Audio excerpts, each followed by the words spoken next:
నా పేరు ఉప్పేరు కృష్ణ, ఐఎఫ్టీ జిల్లా ఉపాధ్యక్షుని.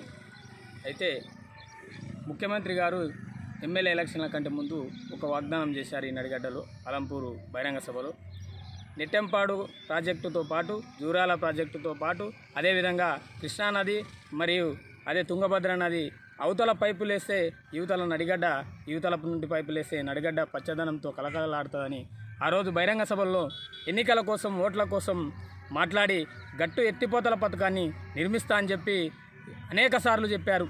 మరి ఈనాటి వరకు కూడా, ఈ రోజుల వరకు కూడా ముఖ్యమంత్రి గారు కానీ ఇక్కడ ఉన్నటువంటి టీఆర్ఎస్ పార్టీ ప్రతినిధులు లేదంటే కార్యకర్తలు లేదంటే నాయకులు ఇక్కడ ఉన్నట్టే స్థానిక ఎమ్మెల్యే గారు కానీ ఎన్నడూ కూడా గట్టు ఎత్తిపోతల గురించి ఒక్కనాడు మాట్లాడిన పాపాన పోలేదు.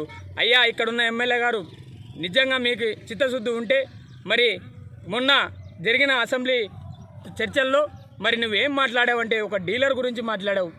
మరి ఆ డీలర్కు బదులు గట్టి ఎత్తిపోతల పథకం గురించి మాట్లాడింటే మన గద్వాల మంచి సస్యశ్యామలంతో పాడి పంటలతోన కలకలలాడుతుండే కదా.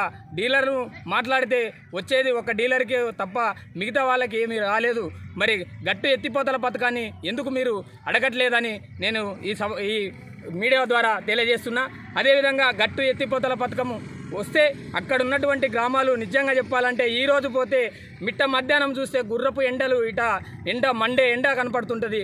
అక్కడ ఉన్న ప్రజలు ఎవరు కూడా ఇండ్లలో లేరు, అందరూ వలసపోయి బతుకుతున్నారు.